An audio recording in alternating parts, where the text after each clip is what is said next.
Recognise her? She is Elizabeth Fry, and this is a £5 note. Elizabeth Fry has been on the £5 note since 2001, and yet many people are unaware of how significant this woman is to the history of Great Britain. So hi, my name is Michael Town. Currently I'm standing in Gurney Court, birthplace of Elizabeth Fry, where 2 plaques commemorate her birth and her work as prison reformer. So surely there is more to this woman than just being the woman on the £5 note. So why don't you follow us on a journey to find out who exactly Elizabeth Fry really is. Elizabeth Fry, 1780 to 1845. Founded an association for improving the conditions of female prisoners in Newgate, 1817, and her efforts resulted in a complete change of prison management in this and other countries.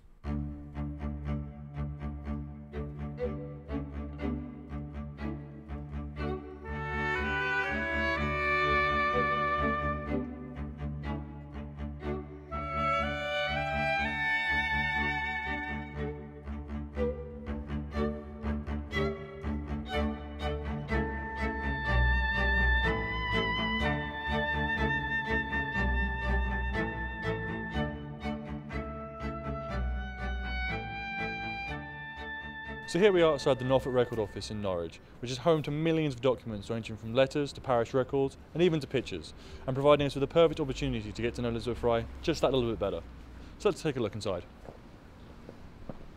We've been lucky enough today to organise an interview with Frank Mears, an archivist who works here at the Norfolk Record Office, and he's going to talk to us a little bit about Elizabeth Fry, but he's also prepared some articles for us and some documents that they keep here in storage. So, let's go have a look.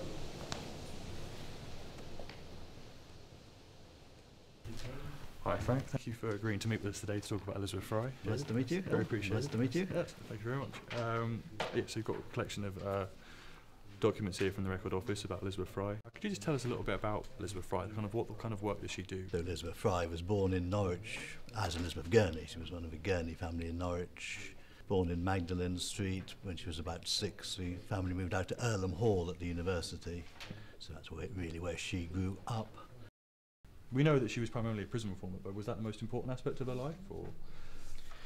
Well, she would have said the most important aspect of her life was her direct relationship with the Lord, of course, as a practicing Quaker, but then that is expressed, of course, in helping suffering people of all kinds.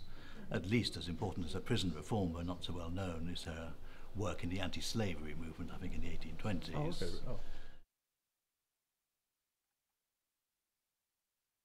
We have just this one volume, but this is one of 40 or 45 volumes of her diaries, her journals. So she was making one of these every year. She was writing down, to some extent, the activities in which she was involved. So there's a reference to Newgate here, obviously her work in the prison. But most of all, she's thinking about her spiritual path, her spiritual progress, if you like, because don't forget she's coming from an active Quaker background. My mind, too much trapped by a variety of interests and duties, husband, children, household, accounts, meetings, the church, new relations, friends, and Newgate. Most of these things press a good deal upon me. I hope I'm not undertaking too much, but it is a little like being in the whirlwind of the storm. May I not be hurt in it, but enabled quietly to perform. So from what we learned today, being a Quaker is clearly an important part of Elizabeth Fry's life.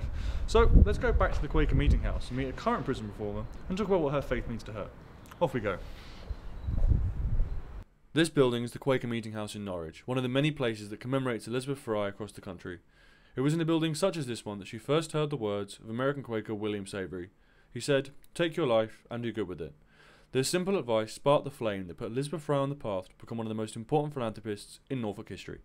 First of all, thank you very much for coming and meeting with us to talk about Elizabeth Fry today. How would you describe the Quaker faith?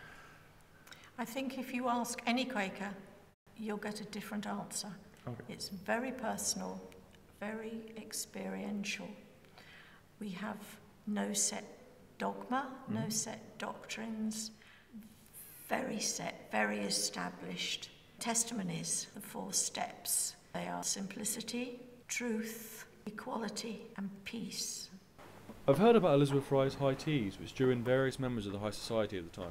Could you tell us anything about that? It was almost as if people were trying to engineer an invitation to Mrs. Fry's teas. That became the place to go.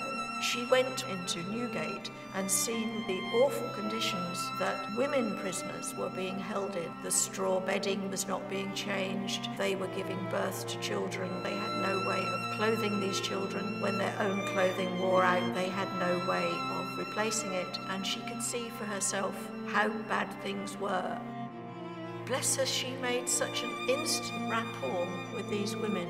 The women were holding out their children to her and saying, these are the conditions. And she says, yes, I can understand how you're feeling because I'm a mother too. So at her 5 o'clock teas, she was not above telling her guests what was going on at Newgate and what can you do to help them. So there we have it.